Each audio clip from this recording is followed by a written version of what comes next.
پیدائش 25واں باب۔ اور ابراہیم نے پھر ایک اور بیوی کی جس کا نام کتورا تھا، اور اس سے زمران اور یکسان اور میدان اور مدیان اور اسباق اور سوخ پیدا ہوئے، اور یکسان سے سبا اور ددان پیدا ہوئے، اور ددان کی اولاد سے اسوری اور لتوسی اور لومی تھے، اور مدیان کے بیٹے ایفا اور افر اور ہنوک اور عبیدہ اور الدوا تھے، یہ سب بنی کتورا تھے۔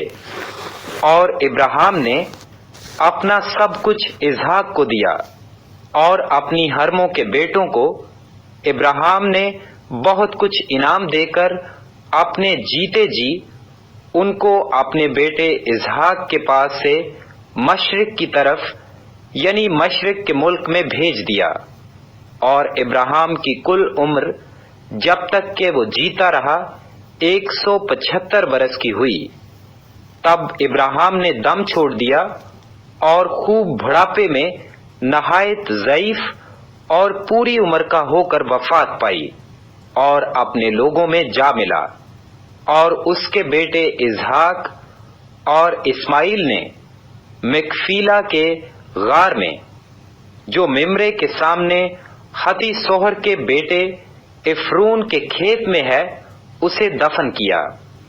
یہ وہی کھیت ہے جسے ابراہیم نے بنی حد سے خریدا تھا، وہیں ابراہیم اور اس کی بیوی سارا دفن ہوئے۔ اور ابراہیم کی وفات کے بعد خدا نے اس کے بیٹے اسحاق کو برکت بخشی، اور اسحاق بیرلہی روئی کے نزدیک رہتا تھا۔ یہ نسب نامہ ابراہیم کے بیٹے اسماعیل کا ہے، جو ابراہیم سے سارا کی لونڈی ہاجرہ مصری کے بطن سے پیدا ہوا۔ اور اسماعیل کے بیٹوں کے نام یہ ہیں، یہ نام ترتیب بار ان کی پیدائش کے مطابق ہیں۔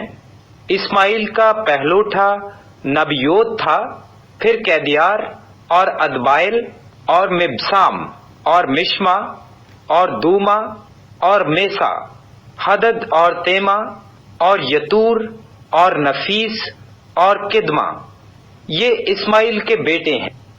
اور انہی کے ناموں سے ان کی بستیاں اور چھاؤنیاں نامزد ہوئیں، اور یہی 12 اپنے اپنے قبیلے کے سردار ہوئے۔ اور اسماعیل کی کل عمر 137 برس کی ہوئی، تب اس نے دم چھوڑ دیا اور وفات پائی، اور اپنے لوگوں میں جا ملا۔ اور اس کی اولاد حویلا سے شور تک، جو مصر کے سامنے اس راستہ پر ہے جس سے آسور کو جاتے ہیں، آباد تھی۔ یہ لوگ اپنے سب بھائیوں کے سامنے بسے ہوئے تھے۔ اور ابراہیم کے بیٹے اسحاق کا نسب نامہ یہ ہے، ابراہیم سے اسحاق پیدا ہوا۔ اسحاق 40 برس کا تھا جب اس نے ربیکہ سے بیاہ کیا، جو فدان ارام کے باشندہ بیوتویل ارامی کی بیٹی اور لابن ارامی کی بہن تھی۔ اور اسحاق نے اپنی بیوی کے لیے خداوند سے دعا کی، کیونکہ وہ بانجھ تھی، اور خداوند نے اس کی دعا قبول کی، اور اس کی بیوی ربیکہ حاملہ ہوئی۔ اور اس کے پیٹ میں 2 لڑکے آپس میں مزاحمت کرنے لگے۔ تب اس نے کہا، اگر ایسا ہی ہے تو میں جیتی کیوں ہوں؟ اور وہ خداوند سے پوچھنے گئی۔ خداوند نے اس سے کہا، 2 قومیں تیرے پیٹ میں ہیں، اور 2 قبیلے تیرے بطن سے نکلتے ہی الگ الگ ہو جائیں گے، اور ایک قبیلہ دوسرے قبیلہ سے زوراور ہوگا، اور بڑا چھوٹے کی خدمت کرے گا۔